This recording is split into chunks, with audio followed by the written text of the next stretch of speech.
1. I recently broke up with my girlfriend of almost 2 years because I could not stand her narcissistic mother. I brought up this story to her as an example of what an awful mother she has, and since it's been on my mind for the past few days, I figured it was time to share it here. About 7 months ago, give or take, my ex-girlfriend and her sister had planned on going to their father's house, located in a relatively small town about 2.5 hours from where we lived, to spend the week with him and hang out with their friends that they hadn't seen in a while.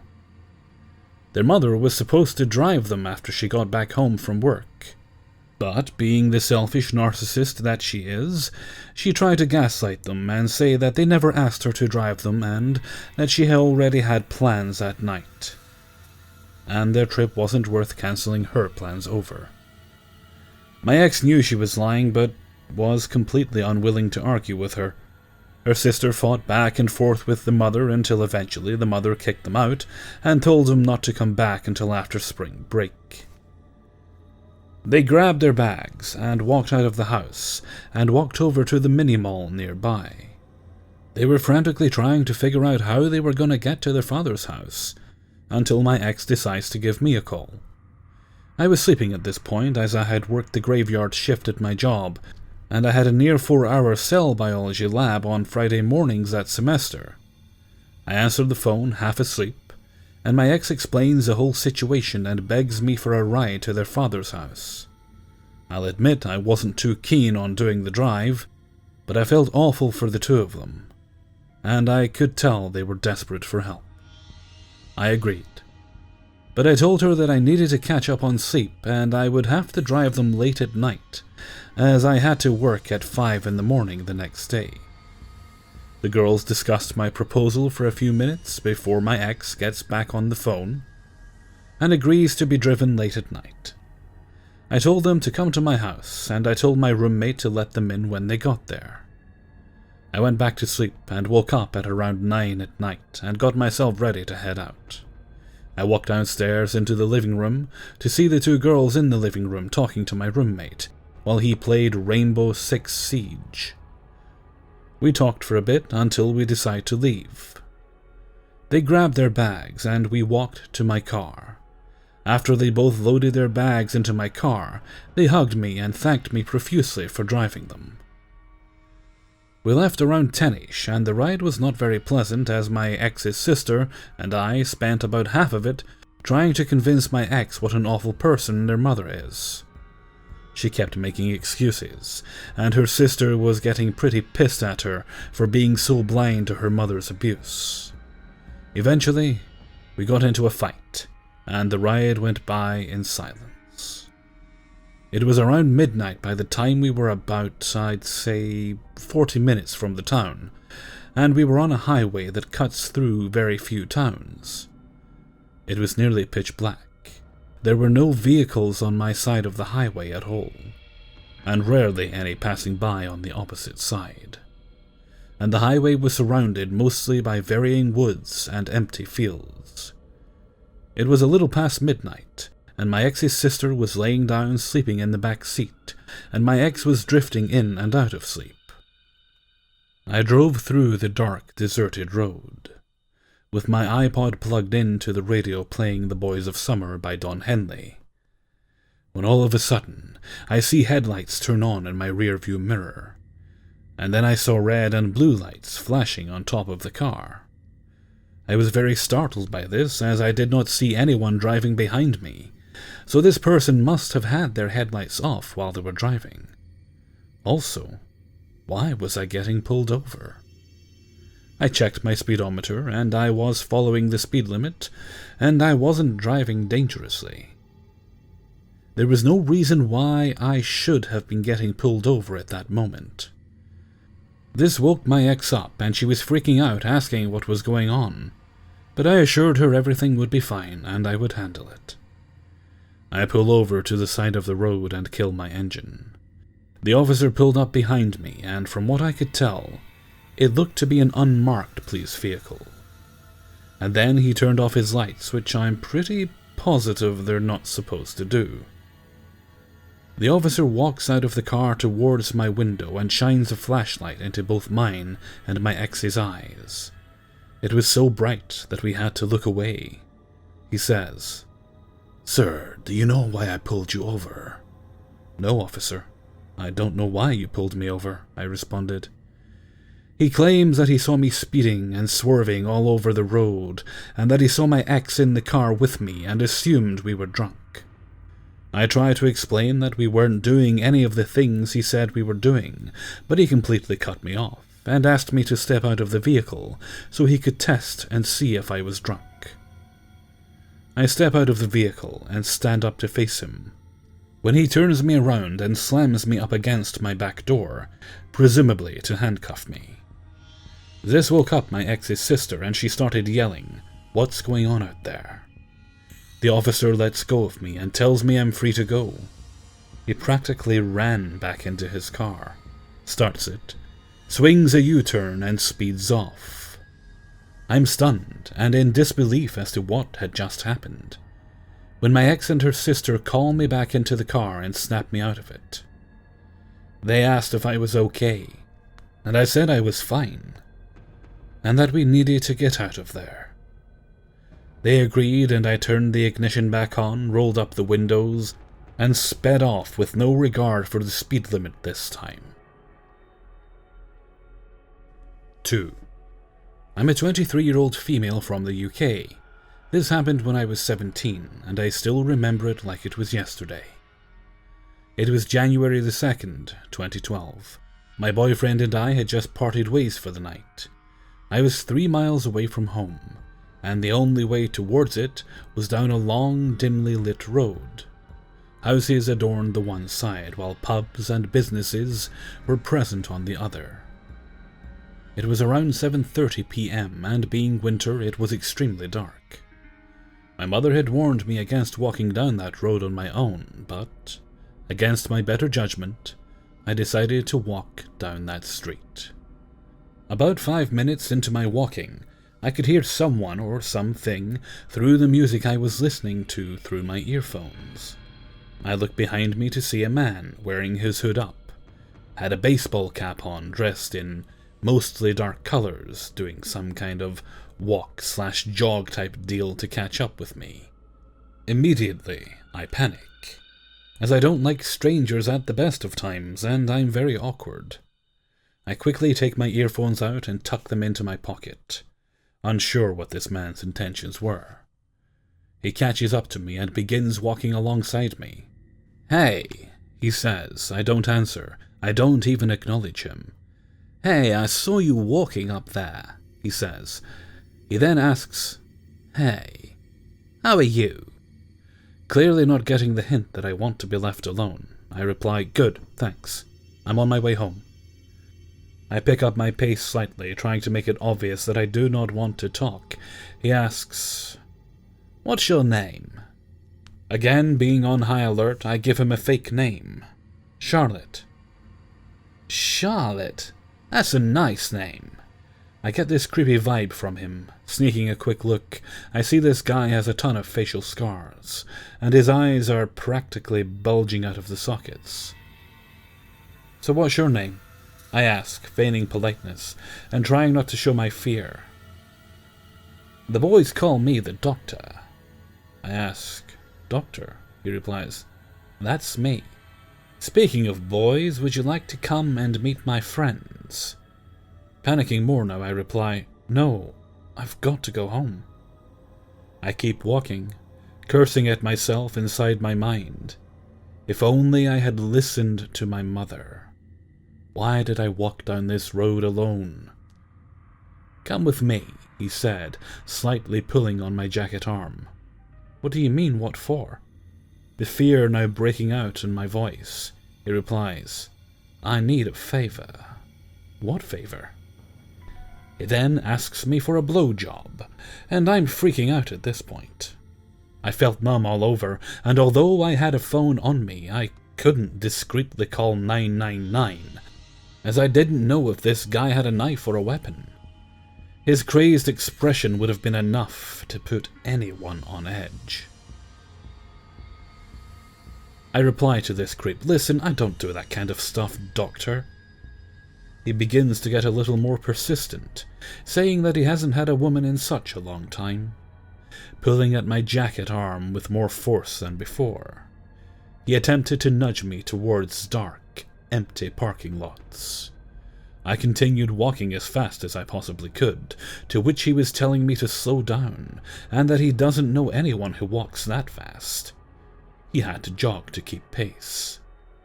I finally reached the town, which was 2 miles from my home. But no way I was leading this guy back to my house, so I decided to go to the local supermarket, Asda, which is the UK spin-off of Walmart, which was open 24 hours. I could have cried with happiness, being that there were people all around, but this guy was still latched onto my side, now staying deathly silent since we were in the public eye, instead of acting like a normal person and asking for help. I panicked and decided to go to the restroom, a stupid move, I know.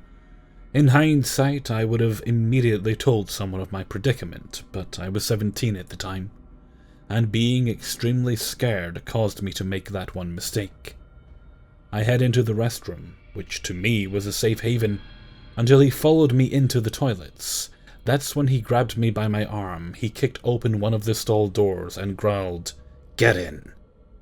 Through tears I told him I don't do that. He again growled, "Get in," in a more furious tone before tugging at my arm. And then, miraculously, one of the shop's employees had been using one of the stalls. She came out and sees Doctor, a male, in the women's toilets, and immediately tells him, "You cannot be in here. This is the women's bathroom." He looks shocked, as he looks to me, then back to the woman, and then back to me. He then tells me, "I'll be waiting outside for you, Charlotte," and quickly takes his leave, giving one last foul glance over his shoulder before the restroom door swings shut. At that moment, my legs buckle from underneath me, and I start sobbing my heart out. The employee asked me if I was okay, to which I told her about the ordeal I had endured for the past half hour. I told her how I didn't have any idea who this man was, and that he had just begun following me. She then told me to get into one of the stalls, lock it, and don't open it until it was another employee. In the 5 minutes I was in that stall, my mind raced. I had never felt so vulnerable in all my life. My heart was still beating hard, my legs were like jello. I was emotionally and mentally spent. I was fully expecting the door to be kicked open by Doctor, but it never happened. Instead, the door knocked. It was an employee informing me that the police were on the way. Then she guided me out to the cafe, where they gave me a free drink to settle my nerves. I felt like a little kid again, in a world full of adults, explaining my experience again, to which the 3 staff, 2 women and 1 man, couldn't believe how brave I was. The one woman commenting on the fact that you wouldn't expect it to happen to someone as well dressed as I was. After all, I was never one for skirts or heels. I favoured my baggy jeans and Converse sneakers. Before long, I felt someone grip my shoulder. It was him again. "Are you coming, Charlotte?" I didn't look at him. I didn't talk to him. I froze. I just sat there looking at the staff in desperation. That's when a very burly security guard escorted him back outside. One staff member kept me talking, while a few more were watching him on CCTV. The creep had been standing outside waiting for me for about half an hour. After 45 minutes, the police arrive and give me a ride home. I had to give a statement in front of my mother, who was both horrified but, at the same time, very matter-of-fact serves you right type of attitude.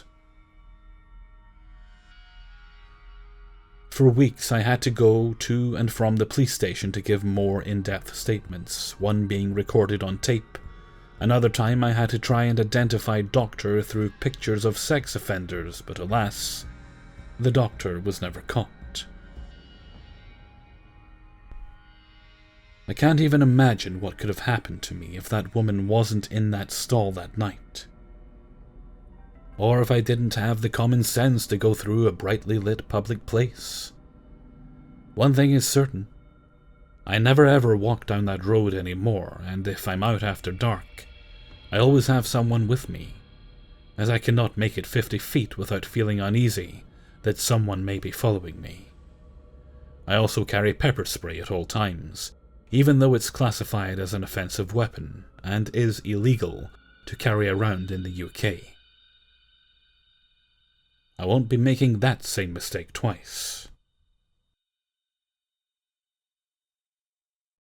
3. I've since moved house after what happened, but in the house I used to rent, my old bedroom window faced a back garden. From my window I could see the tops of my neighbours' garden sheds, and the fence that separated the back garden from the alleyway, that ran along behind all of our houses. I grew up in the middle of a bunch of fields, and maybe that's why I never think to close the curtains. I was getting undressed, ready for bed, while on the phone to my boyfriend, so I was naked when I looked out of the window and saw a silhouette, kind of crouch-crawling on the roof of a shed nearby. It froze as I quickly moved to pull my curtains closed. As I did, I saw the figure jump down, presumably into the alley. "Oh shit, someone's on the roof," I said hurriedly to my boyfriend. I turned my light off and peeked cautiously through a gap in the curtain, but the figure was gone.